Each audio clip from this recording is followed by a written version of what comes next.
नमस्कार,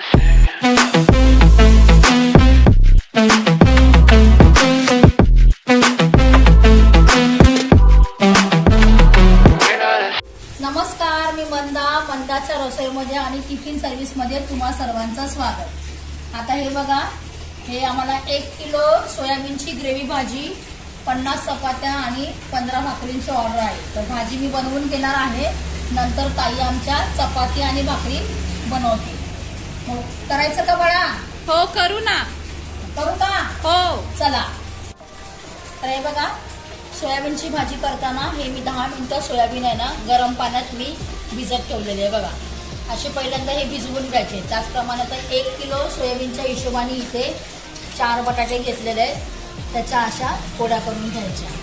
इथे बघा, 1 वाटीभर अद्रक, लसूण आणि जिरे आणि 3-4 वेलची, हिरवी वेलची घ्यायची वाटून। 4 ते 5 टोमॅटोच्या मिक्सरला वाटून घेतलेलं आहे, पेस्ट करून घ्यायची। आणि इथे अर्धा किलो कापून घेतलेला कांदा। आता मसाल्यांमध्ये बघा, हळद 2 चमचे हळद, 4 चमचे धण्याची पावडर, 2 चमचे गरम मसाला, 4 चमचे लाल तिखट, 1.5 किंवा 2 चमचे मटन मसाला, भरपूर सारा कढीपत्ता, चवीनुसार मीठ आणि इथे भरपूर सारी कोथिंबीर। तर आता आपण करूया। आता गॅस पेटवला आहे, त्याच्यावरती एक मोठं पातेलं ठेवायचं। पातेलं कधी पण आहे ना, अशा मोठ्या भाज्या घ्यायच्या असेल ना, करायच्या असेल ना, 1 किलो 2 किलोच्या भाज्या करताना ना, असं जाड बुडाचं पातेलं घ्यायचं। म्हणजे कसं माहितीये का, भाजी जळत नाही खाली। आता याच्यामध्ये आपण आता तेल टाकून घ्यायचं। 1 किलोच्या भाजीला मी पाव किलो तेल टाकते। आता बघा, तेल तापवून घ्यायचं आणि लगेच हे कांदे टाकून घ्यायचे। आता हा कांदा छान भाजून घ्यायचा, याचा रंग बदलू होईपर्यंत भाजून घ्यायचा कांदा। आता कांदा बघा किती छान भाजून घेतलेला आहे मी। आता लगेच याच्यामध्ये आपण हा कढीपत्ता टाकून घेऊया। आता लगेच आपण कढीपत्त्याच्या नंतर हळदीची वारी, हळद टाकून घ्या। हळद टाकली की थोडस हलवून घ्यायचं। लगेच हे लाल मिरची पावडर, आता धण्याची पावडर।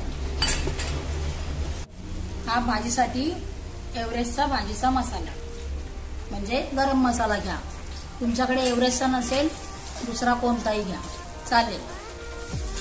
आता हे सगळे एकत्र करून घेतल्याच्या नंतर ह्याच्यामध्ये थोडासा आपण हा जो मटन मसाला घेतलेला आहे ना, तो पण आपण टाकायचा। मटन मसाला पण टाकून घ्या, थोडासा प्रमाण सांगितलेलं आहे त्याप्रमाणे टाकून घ्या। आता बघा, हे अद्रक लसणाची पेस्ट। आता अद्रक घ्यायचा आपण 1 इंच आणि लसणाच्या अगदी 15-20 पाकळ्या। त्याच्यानंतर लगेच 2 चमचे जिरा घेतलेलं आहे, 4 हिरवी मिरची, याची सगळी पेस्ट करून याच्यात टाकून घेते। आता मसाले छान भाजून घेतल्याच्या नंतर लास्टला आपली ही टोमॅटोची पेस्ट टाकून घ्यायची। प्रमाण सांगितलेलं आहे त्याच प्रमाणात घ्यायचं। परफेक्ट प्रमाणामध्ये ही भाजी होणार ना, कमी ना जास्त। ज्या ताईंची ऑर्डर होती त्या ताईंना थोडंसं तिखट कमी लागत होतं, म्हणून मी याच्यामध्ये तिखट कमी टाकलेलं आहे। तुम्हाला झणझणीत भाजी हवी असेल तर तुम्ही तिखटाचं प्रमाण वाढवू शकता। आता मसाले वगैरे छान भाजून घेतल्याच्या नंतर आता आपण हे बटाटे जे ठेवलेले कापून पाण्यामध्ये ते टाकून घ्यायचे। ते छान परतून घ्यायचे याच्यामध्ये। आता बटाटे बघा किती छान आता मसाल्यामध्ये मी भाजून घेतलेले आहेत, म्हणजे मसाला त्याला पूर्ण लागलेला आहे। लगेच आता आपण हे सोयाबीन टाकून घेऊया।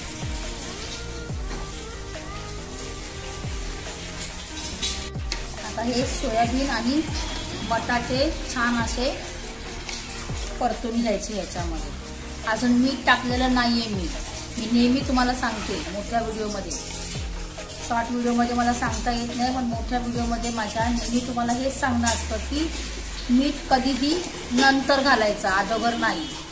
आता आता बघा हे छान परतून घ्यायचं असं मस्तपैकी आणि 2 मिनिटं ह्याला झाकण लावून घ्यायचं. गॅस बारीक करून 2 मिनिटं झाकण लावायचं. गॅस फास्ट सोडायचा नाही.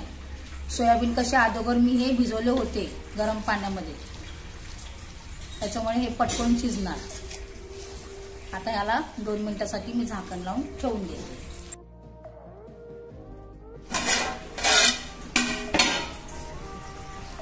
आता पुन्हा हलवून घ्यायचं, कारण 2 मिनिटं झाकल्यामुळे कसं होतं माहिती आहे का, थोडंसं हे नरम पडतात.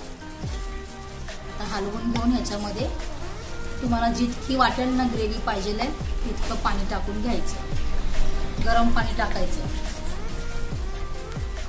आता हे छानपैकी नरम झालेले आहेत बघा.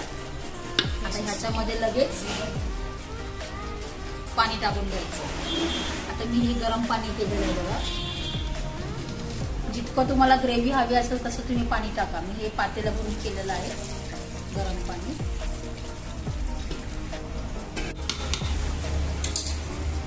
आता आली मिठाची बारी. आता मीठ बघा चवीनुसारच घ्या.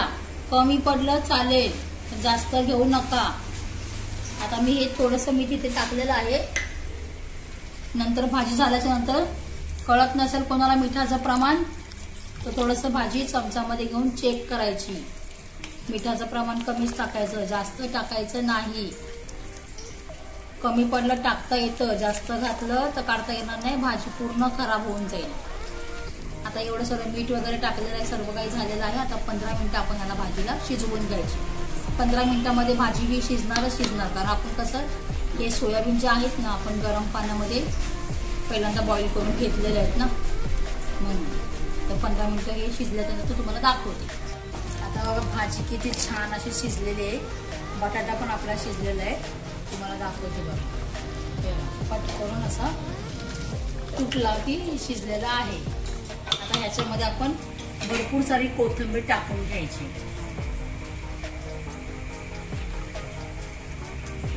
भरपूर सारी कोथिंबीर टाकल्याच्या नंतर ह्याला हलवून घ्यायचं आणि गॅस एकदम स्लो करून अर्धं झाकण लावून ठेवायचं. का तर आपली भाजीला तरी येण्यासाठी एवढंच झाकण लावायचं 5 मिनिटासाठी, म्हणजे तरी छान येते.